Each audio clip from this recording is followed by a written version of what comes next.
should. Yeah, breathe till you've understood. Lutfi Syafia Putri dengan NIM 2023-33-0007. Di sini saya akan mempresentasikan tentang pemanfaatan lingkungan untuk kegiatan ekonomi hijau. Adapun latar belakangnya, permasalahan lingkungan seperti peningkatan volume sampah plastik dan limbah industri furnitur menjadi tantangan serius dalam pembangunan. Jika tidak dikelola dengan baik, limbah tersebut dapat mencemari lingkungan dan menurunkan kualitas hidup masyarakat. Konsep ekonomi hijau hadir sebagai solusi dengan mengintegrasikan perlindungan lingkungan, efisiensi sumber daya, dan peningkatan kesejahteraan ekonomi.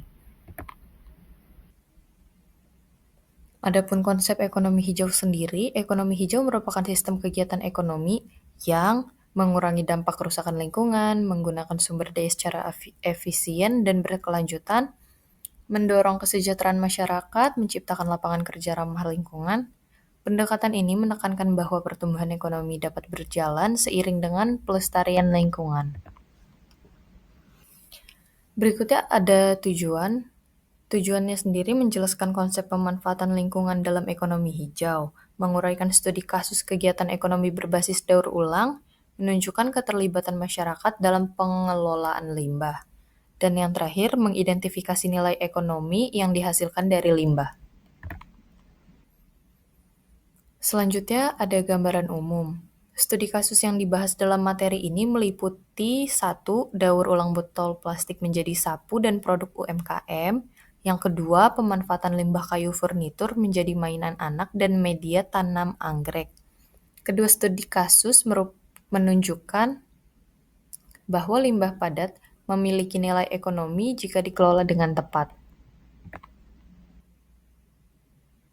Studi kasus yang pertama, ada botol plastik, di mana dapat dilihat di gambar di sebelah kanan ini.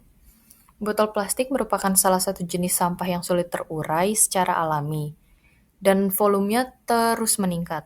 Tanpa pengelolaan yang baik, limbah plastik dapat mencemari tanah, air, dan ekosistem. Namun, melalui proses daur ulang, botol plastik dapat diubah menjadi produk yang memiliki nilai guna dan nilai jual.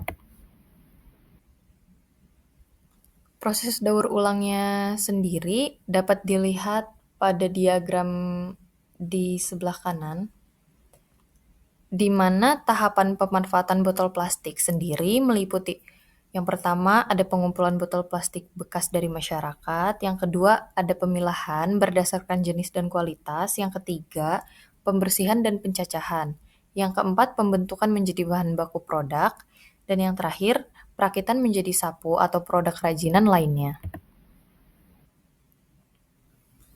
Produk hasil daur ulang botol plastik dapat dilihat contohnya ada di sebelah kanan, di mana ada sapu rumah tangga, ada alat kebersihan sederhana, misalnya di sebelah sini adalah tempat sampah dari kumpulan botol plastik, serta ada kerajinan berbahan plastik daur ulang. Dapat kita lihat yang putih ini merupakan hasil dari pengolahan botol plastik jadi vas bunga, dapat kita hias juga. Produk-produk ini memiliki daya jual dan dapat bersaing di pasar lokal, di mana yang kita tahu sendiri bahwa sudah banyak diperjualbelikan, entah itu di online shop atau UMKM sendiri yang telah menjual berbagai hasil dari daur ulang botol plastik ini. Yang selanjutnya ada keterlibatan masyarakat, di mana kegiatan daur ulang botol plastik melibatkan ada masyarakat sebagai pengumpul bahan baku, kelompok UMKM sebagai pengolah dan produsen, komunitas lingkungan sebagai pendamping kegiatan.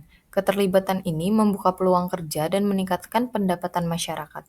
Dapat dilihat seperti contoh gambar di sini, yaitu di mana yang tengah ini masyarakat sebagai pengumpul bahan baku, di sebelah kiri juga komunitas lingkungan sebagai pendampingnya.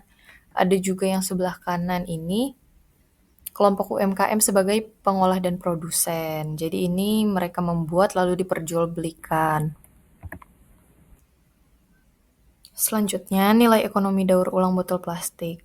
Yang pertama itu dari segi biaya, di mana biaya bahan baku yang relatif rendah karena memanfaatkan limbah yang tersedia di lingkungan sekitar. Contohnya botol plastik tersebut.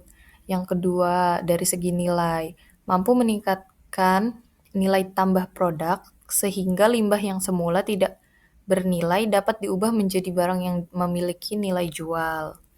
Yang ketiga, pendapatan. Menjadi sumber pendapatan bagi pelaku UMKM, khususnya masyarakat lokal yang terlibat dalam proses pengolahan dan produksinya. Seperti gambar yang sudah kita bahas sebelumnya. Nilai ekonomi daur ulang botol plastik dari segi pekerjaan adalah menciptakan lapangan kerja skala kecil, baik dalam pengumpulan, pengolahan, maupun pemasaran produk, di mana ada keterlibatan dari masyarakat langsung.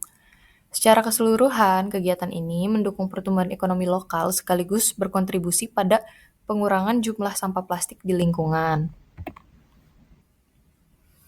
Selanjutnya, kita masuk ke studi kasus yang kedua, yaitu saya mengambil limbah kayu furnitur. Industri furnitur menghasilkan limbah berupa potongan kayu dan serbuk gergaji yang seringkali tidak dimanfaatkan, di mana jika dibuang limbah kayu dapat menumpuk dan mencemari lingkungan.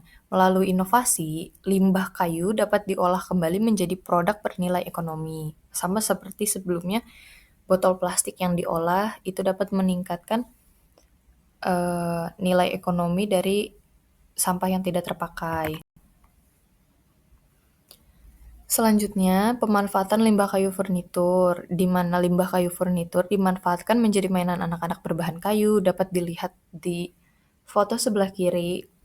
Lalu kerajinan sederhana dapat kita lihat di foto yang tengah, itu dapat diubah menjadi pajangan di dinding yang dapat ditaruh vas misalnya. Lalu yang terakhir dapat dilihat di gambar sebelah kanan itu adalah serbuk gergaji sebagai media tanam anggrek. Pemanfaatan ini mengurangi limbah sekaligus meningkatkan nilai guna material. Selanjutnya dapat dilihat ini adalah diagram proses pengolahan limbah kayu. Yang pertama, ada pengumpulan limbah kayu. Limbah kayu berupa potongan sisa produksi dan serbuk gergaji dikumpulkan dari industri furnitur atau bengkel kayu. Selanjutnya adalah pemilahan dan seleksi. Limbah kayu dipilah berdasarkan ukuran, jenis, dan kondisi untuk menentukan jenis produk yang dapat dihasilkan. Apakah itu dapat berupa mainan anak-anak atau kerajinan seperti yang ditempel di dinding. Selanjutnya yang ketiga, pengolahan awal, di mana kayu dibersihkan, dipotong, dan dibentuk sesuai kebutuhan, sedangkan serbuk gergaji disiapkan sebagai bahan media tanam. Lanjut yang keempat, pembentukan produk. Limbah kayu diolah menjadi produk bernilai guna seperti mainan anak, kerajinan kayu, atau media tanam anggrek. Yang selanjutnya, yang terakhir adalah pengemasan dan distribusi. Produk yang telah jadi dikemas dengan baik dan didistribusikan ke pasar lokal atau melalui pelaku UMKM. Seperti yang di limbah botol plastik. Lanjut. Di sini keterlibatan masyarakatnya dapat dilihat, yaitu pekerja industri furnitur, pengrajin lokal dan UMKM, masyarakat sekitar sebagai tenaga kerja tambahan.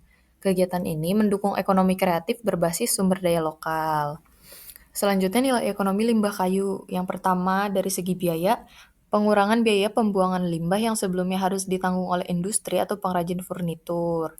Yang kedua ada produk bernilai jual, yaitu di mana limbah kayu yang semula tidak dimanfaatkan dapat diolah kembali menjadi produk bernilai jual seperti mainan anak berbahan kayu dan berbagai kerajinan sederhana seperti contohnya hiasan dinding. Lalu yang ketiga ada peluang usaha. Kegiatan ini membuka peluang usaha dan lapangan kerja skala kecil bagi masyarakat sekitar, baik dalam proses pengolahan maupun permasalahan produk. Yang terakhir ada dari segi pemanfaatan, di mana serbuk gergaji yang dihasilkan dari proses produksi furnitur dapat dimanfaatkan sebagai media tanam anggrek dan tanaman hias yang memiliki pasar tersendiri dan nilai ekonomi yang stabil. Jadi secara keseluruhan, pemanfaatan limbah kayu furnitur mendukung terciptanya sistem ekonomi yang lebih efisien, berkelanjutan, dan ramah lingkungan sekaligus mengurangi akumulasi limbah kayu di lingkungan. Apa sih kontribusinya? Jadi kontribusi terhadap ekonomi hijau sendiri dari studi kasus yang telah kita bahas yaitu botol plastik dan limbah kayu furnitur terhadap ekonomi hijau. Yang pertama ada pengurangan limbah dan pencemaran lingkungan melalui pengelolaan limbah plastik dan limbah kayu yang sebelumnya tidak dimanfaatkan sehingga tidak mencemari tanah, air, dan lingkungan sekitar. Yang kedua, ada pemanfaatan kembali sumber daya dengan mengolah material sisa menjadi produk baru yang memiliki nilai guna dan nilai jual, sehingga penggunaan bahan baku baru dapat dikurangi. Yang ketiga, ada pemberdayaan masyarakat dan UMKM melalui keterlibatan langsung dalam kegiatan pengumpulan, pengolahan, dan pemasaran produk hasil daur ulang.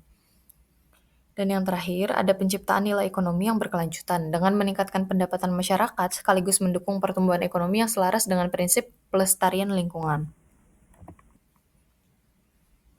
Baik, ada kesimpulan limbah plastik dan limbah kayu memiliki potensi ekonomi jika dikelola dengan baik. Daur ulang mendukung prinsip ekonomi hijau dan ekonomi sirkular. Keterlibatan masyarakat menjadi kunci keberhasilan kegiatan ini mampu meningkatkan kesejahteraan sekaligus menjaga lingkungan. Pemanfaatan lingkungan melalui ekonomi hijau membuktikan bahwa perlindungan lingkungan dapat berjalan seiring dengan pertumbuhan ekonomi dan pemberdayaan masyarakat. Sekian materi yang dapat saya sampaikan. Saya Lutfia Syafia Putri dengan NIM 2023 33007. Terima kasih.